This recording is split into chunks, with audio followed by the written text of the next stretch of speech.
Hello YouTube family, नमस्ते, प्रणाम सभी को, जय श्री राम।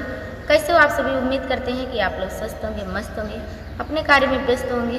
तो आज हम आप सभी को बहुत ही प्यारा श्री राधा कृष्ण जी का कजरी गीत सुनाएंगे। कैसा लगे अपनी राय कमेंट बॉक्स में जरूर बताना।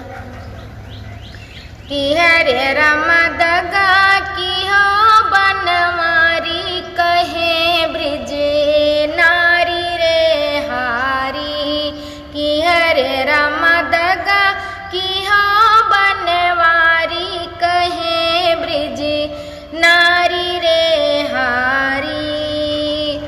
बालपन की प्रीत भुलाई, मथुरा बसे कन्हाई रामा।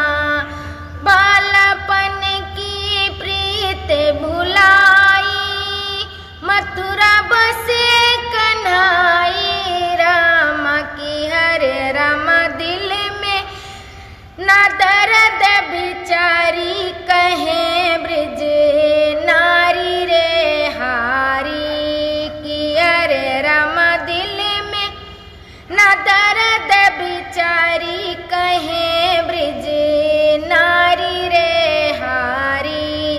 कि हरे राम दगा की हो बनवारी, कहे ब्रिज नारी रे हारी।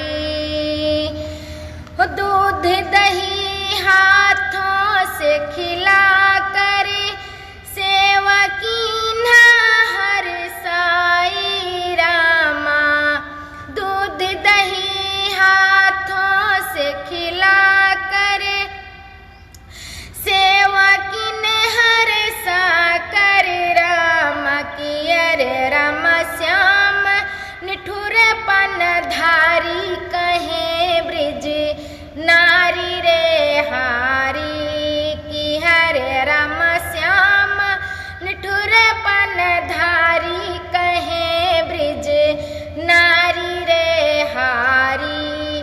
की हरे राम दगा की हो बनवारी, कहे ब्रिज नारी रे हारी।